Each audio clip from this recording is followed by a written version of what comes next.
believed what they told us. We believed in ourselves. So over 50 years, what do you get? What you get is a group of people that self-actualized. The government was against us, school was against us, religion was against us, nobody was with us. What happened though is because of that rejection, we formed our own community.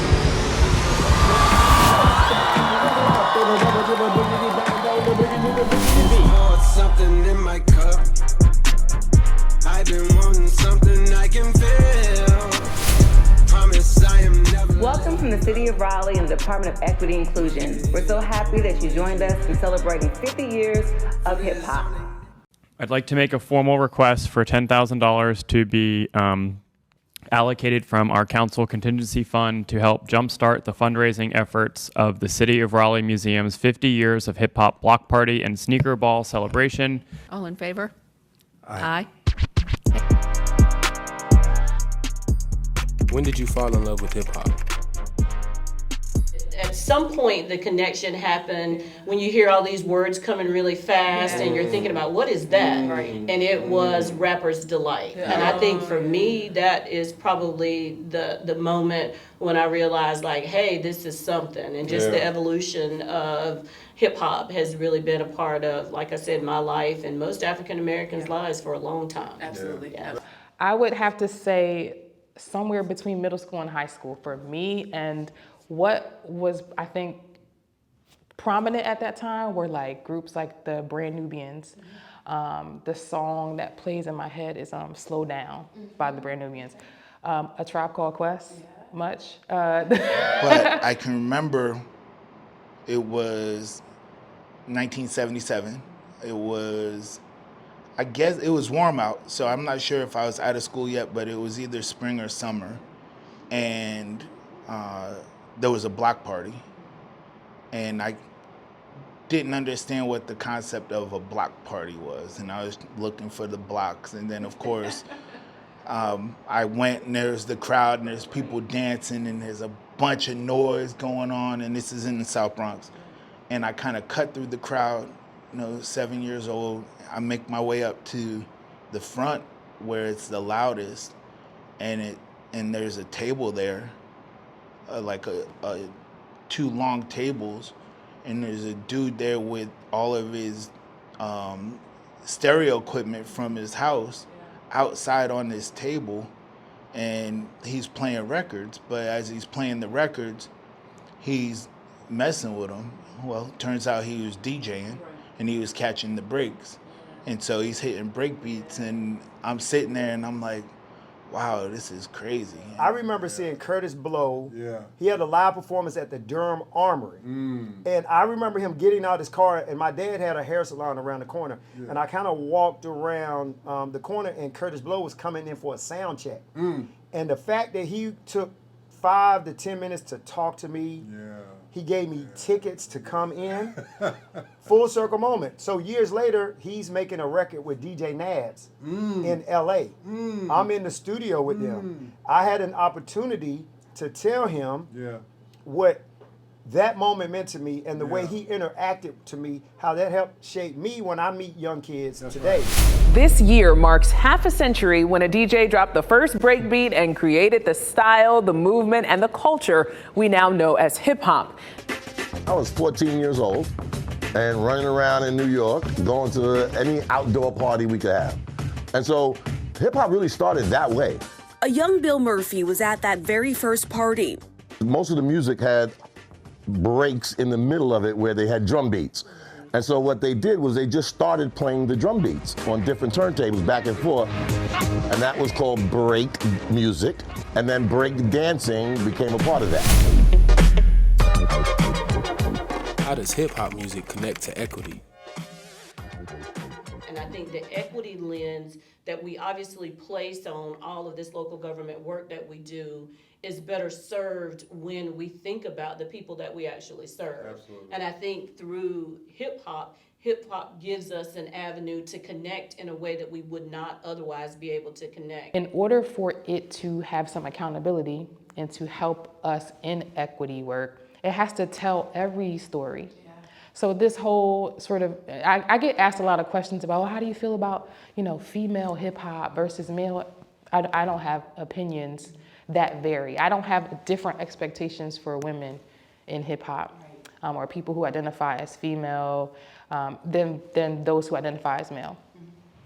My expectations of anyone who is creating hip hop, trying to sustain hip hop in some way, that they be authentic. They tell stories of the inequities.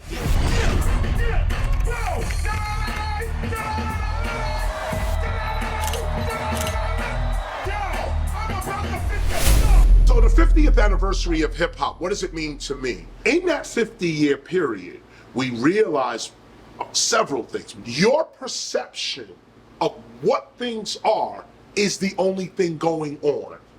Meaning, we were in the Bronx, broke with nothing. Melly Mel laid it out for you in the record, The Message. Broken glass everywhere. People pissing on the train station, like they just don't care. I can't take the smell, I can't take the noise. Got no money to move out. I guess I got no choice. In the front room, roaches in the back, junkies in the alley with the baseball bat. How has hip hop transformed since falling in love with it?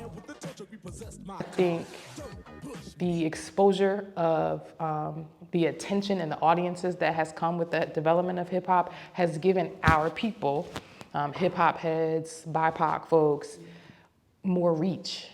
We can now access more social capital, capital. And so those things are fantastic for hip hop folks like myself or, our communities. Because everyone had to change it up because of Rakim. And so you see those shifts. Vanilla Ice, another seismic shift. West Coast coming on board, another seismic shift. All the way till, all right, so now we're glamorizing street and we're telling these fictionalized stories. We're making movies. Are we making a movie tonight? Yeah. Is real, and that's what hip hop became. Making movies instead of just the true ghetto commentaries. So that's another shift. Yes, and so the evolution of hip hop has kind of brought all of us together because regardless of what station of life you're in or where you've come from, you can identify with something that is said in some of those songs. Absolutely. Yes. I remember a time when I was actually on the radio where we wouldn't play rap music during the day. Like it would be after 5. Like, and that's just in my tenure of radio. Right. But to see it grow into a business, entrepreneur opportunities for us on a lot of sides, whether it be producing, writing, creating, graphic design, to watch it grow to be what it is today has been awesome. I think radio's played a major part in that. Yeah. Obviously, we have to compete with the online. Because you remember back in the day, you could not put a record out. So just to get a record out was big because you had to get it pressed, waxed, mastered, and all that. Right. So when the consumer or the audience got an opportunity to control that part, through that and through social media has really kind of changed the entire game. The top dollar back when I was in the business, because I traveled with Rick James, top dollar then, like Raleigh, Durham, Raleigh, Greensboro, Charlotte. Yeah. A top ticket price at that time, where you were the front row, was $7.50. Yeah. $7.50. $7.50. Right. So when I see Beyonce and these other acts charging $2,000 for a ticket, I'm like, who are they playing with? Hard to believe, but this year marks the 50th anniversary of hip-hop music. Around the country, people are finding unique ways to celebrate the music and share their experiences. And here in Raleigh, the City of Raleigh's museum is organizing a commemorative photo exhibit for later this year. The evolution of hip-hop here locally in Raleigh and North Carolina actually has a unique experience. During the 70s and 80s and 90s, when hip-hop was evolving, at the same time, there was what was called the new migration, where African Americans were leaving the North to move back down south.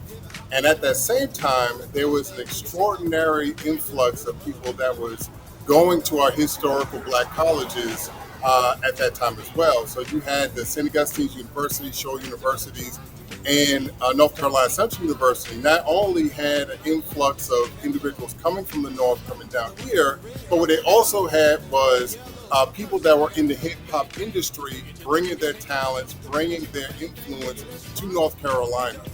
The unique thing about that is that during the 90s, you had guys and girls in our own dormitories that end up becoming national artists while they were actually here at our local institutions. How do you see the future of hip hop? It is so pervasive in American culture. It's actually pervasive globally. So the future of it is so bright because of the creative expressions being so different now. I look forward to the new versions of hip hop because to me, there's a difference between rap and hip hop. So some of it is driven by that, but some of it is driven by the authenticity. I think there's gonna always be natural pushback. When rap first started or hip hop first started, people knew it was gonna die like disco. You know, they did disco sucks and then they went straight to rap sucks right after that. But there is something that is transformative in hip hop that connects with people. I think the resiliency of hip hop sort of kind of provides something for everybody. So you can find an artist or a vibe of music in the hip hop genre that can kind of take you places that you might not necessarily go through other forms of music. So I think the piece about hip hop in making Raleigh a greater community is, again, to Grady's point about it being a revolution and an evolution of who we are as people and how we tell our stories, how we share our lived experiences through the words and through beats. What would you say to hip hop on his 50th birthday? 89 R&B on them. And I would come from London on them and I would say, keep on moving, don't stop. I would want to say to hip hop, keep doing what you're doing. For 50 years, you have survived when everybody said it was a passing fancy or it was just a fad. Keep the positivity and keep telling our stories because the world tells us that it's negative and it's not a story to be told. Well, first I would say happy birthday. Second, I might say, can I borrow $5? Because I know you got it. Right?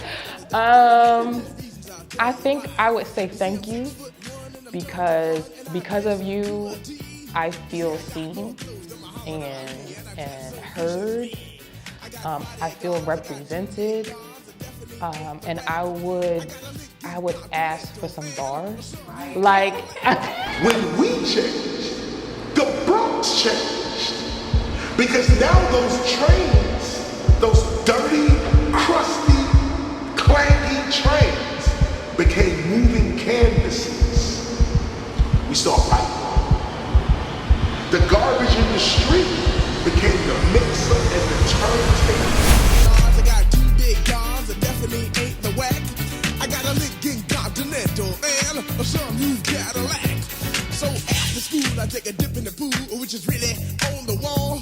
I got a color TV so I can see the Knicks play basketball. Hear me talking about checkbook, that it costs more money than a sucker could ever spend. But I wouldn't give a sucker or a bum from the rock and not a dime till I made it again. Everybody go, hotel, motel, what you gonna do today? Cause I'm gonna get a fly girl, gonna get some spank and drive off in a death OJ.